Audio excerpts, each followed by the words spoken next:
All right, welcome back to round 2 of calisthenics training tips I got from my Instagram giveaway, my latest book, Calisthenics for Beginners. So we covered first round, and you can check out the video here. Let's jump into round 2.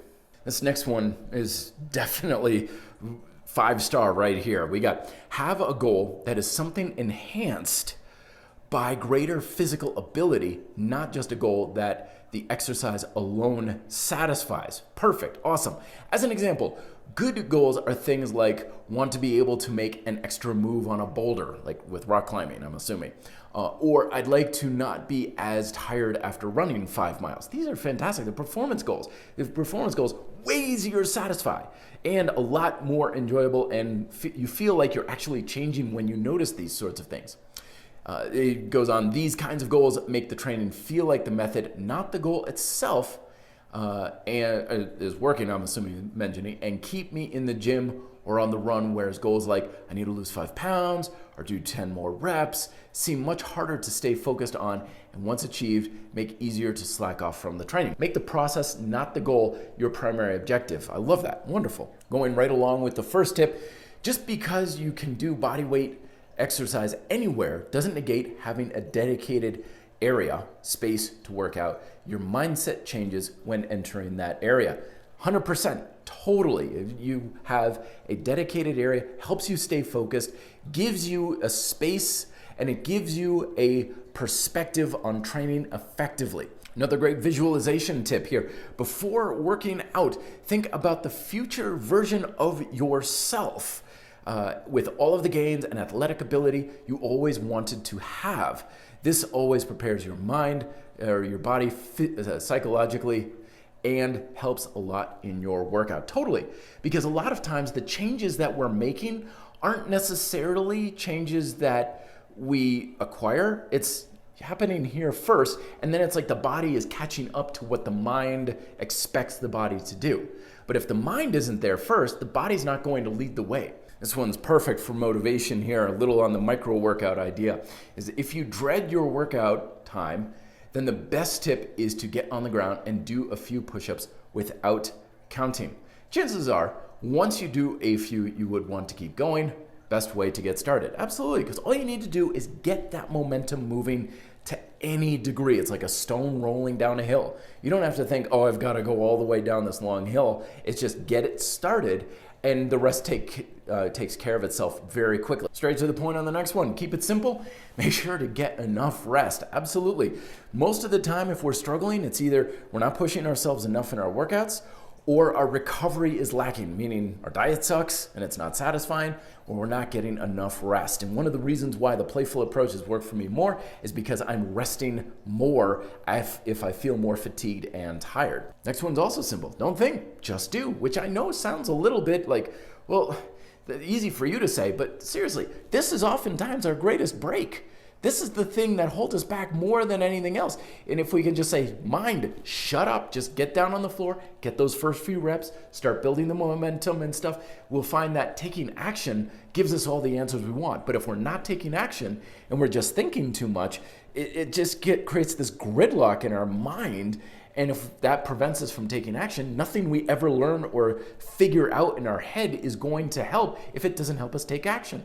Straight to the point again, turn your goddamn motherfucking phone off.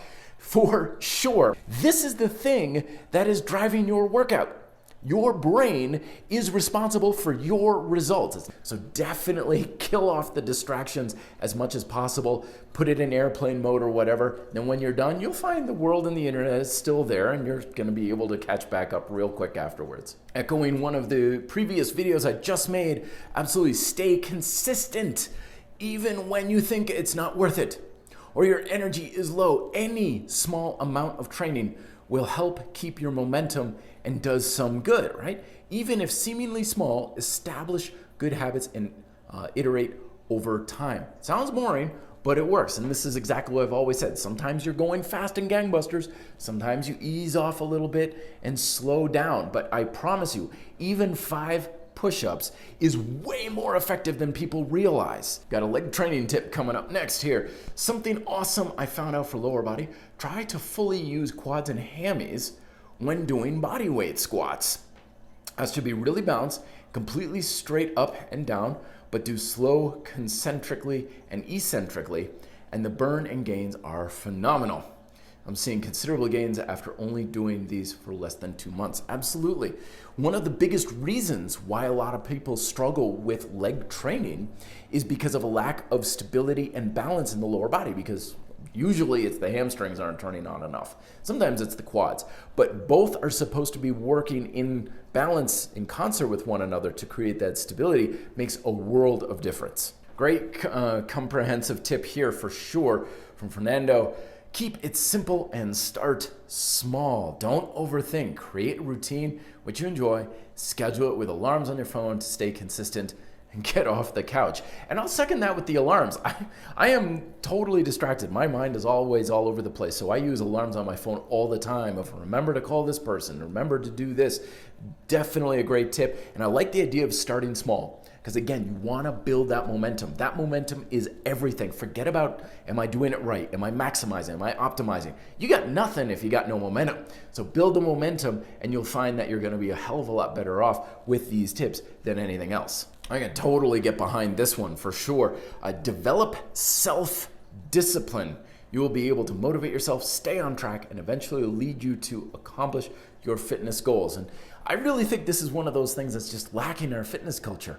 So many people, they're like, I need someone to tell me what to do, or I need someone to push me and stuff. That's just, it's a weak mindset. I know, yes, we all work harder when someone else is pushing us. That's a good thing.